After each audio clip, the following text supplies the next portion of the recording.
Surat police બાદ હવે અલ્પેશ કથિરિયાએ પણ એ નિવેદન આપ્યું છે કે આ મામલે કોઈ પણ નિવેદન આપવાનું થતું નથી. નો કોમેન્ટ્સ એટલે નો કોમેન્ટ્સ. આ ઘટના ક્યાંની છે, કયા યુવતી છે, તમે ચેક કરો. અલ્પેશ કથિરિયાને જ્યારે પત્રકારોએ સવાલ કર્યો ત્યારે કહ્યું કે ચેક કરવાનો તમારો વિષય છે.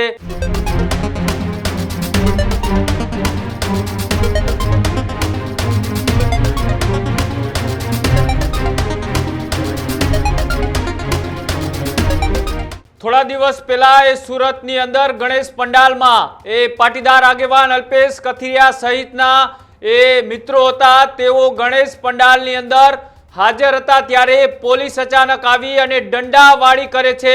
તેનો વિડીયો અત્યારે સોશિયલ મીડિયા ઉપર ખૂબ વાયરલ થઈ રહ્યો છે. અને આ જ મુદ્દે હવે જ્યારે અલ્પેશ કથિરિયાની જે બબાલ હતી, આ બબાલને લઈ એ મોટા સમાચાર અત્યારે સામે આવી રહ્યા છે કે જ્યાં એ સુરત પોલીસ બાદ હવે અલ્પેશ કથિરિયાએ પણ એ નિવેદન આપ્યું છે. અને નિવેદનમાં અલ્પેશ કથિરિયાએ બબાલને લઈ એ પત્રકારોએ તેમને સવાલ કર્યો હતો અને ત્યારબાદ આ ઘટના મામલે તેમના દ્વારા કોઈ પણ જાતનું નિવેદન આપવામાં આવ્યું નથી.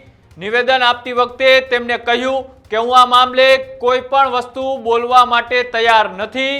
ઘટના બાદ પણ એ પાટીદાર આગેવાનોએ ત્યાં હાજર થઈ અને ક્યાંક ને ક્યાંક સમાધાન કરાવ્યું હોવાની પણ ચર્ચાઓ થઈ રહી છે. તેની વચ્ચે અલ્પેશ કથિરિયાને જ્યારે પત્રકારોએ સવાલ કર્યો ત્યારે કહ્યું કે ચેક કરવાનો તમારો વિષય છે.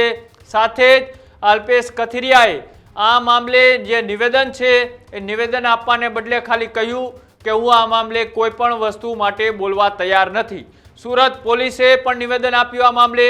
એ વિડીયો ત્યારે સોશિયલ મીડિયાની અંદર જે વાયરલ થઈ રહ્યો હતો, એ વાયરલ વિડીયો બાદ એ અલ્પેશ કથિરિયાએ એ મૌન તોડી અને પત્રકારોને શું કહ્યું હતું, આવો તે પણ સાંભળીએ.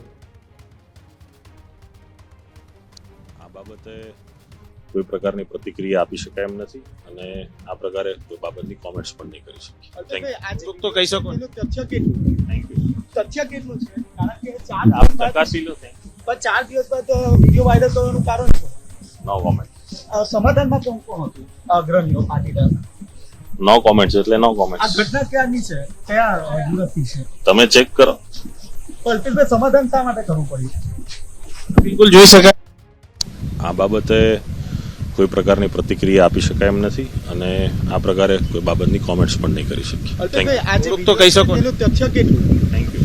તથ્ય કેટલું છે? કારણ કે 4 આપ દિવસ બાદ ચકાસી લો. Thank you. પણ 4 દિવસ બાદ વિડીયો વાયરલ થવાનું કારણ છે નો કોમેન્ટ. સમાધાનમાં કોણ કોણ હતું અગ્રણીઓ પાટીદાર? નો કોમેન્ટ્સ એટલે નો આ કોમેન્ટ્સ. ઘટના ક્યાંની છે, કયા યુવતી છે? તમે ચેક કરો. અલ્પેશભાઈ, સમાધાન શા માટે કરવું પડ્યું? બિલકુલ જોઈ શકાય. જે રીતના તમે જોયું કે અલ્પેશ કથિરિયાને પત્રકારોએ સવાલ પૂછવા ગયા ઘટનાને લઈ ત્યારે તેમને કહ્યું કે આ મામલે કોઈ પણ નિવેદન આપવાનું થતું નથી. સાથે જ એ પૂછવામાં આવ્યું કે આ જે ઘટના બની હતી એ ઘટનામાં કોણ કોણ લોકો એ સમાધાન કરાવવા માટે આવ્યા હતા તેમનો પણ તેમને જવાબ આપવાનો ટાળ્યો હતો. એટલે ક્યાંક ને ક્યાંક આજે 4 દિવસ પહેલા ઘટના બની હતી તેનો વિડીયો વાયરલ થતા એ સુરત પોલીસનું નિવેદન સામે આવ્યું.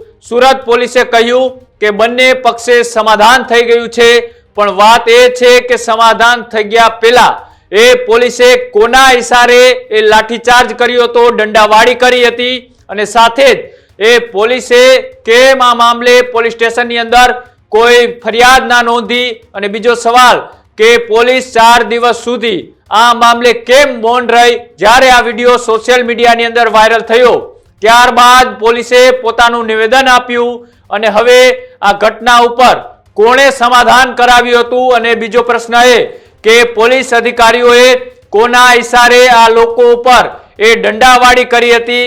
આ સમગ્ર ઘટના ઉપર હજી કોઈ પણ ખુલાસો આવ્યો નથી. ત્યારે એ જે વ્યક્તિ ત્યાં હાજર હતા અને તેમની સાથે જે ઘટના બની હતી એ પાટીદાર આગેવાન અલ્પેશ કથિરિયાને પણ જ્યારે પૂછવામાં આવ્યું ત્યારે તેમને પણ કોઈ પણ નિવેદન આપવાનો ઇનકાર કરી દીધો.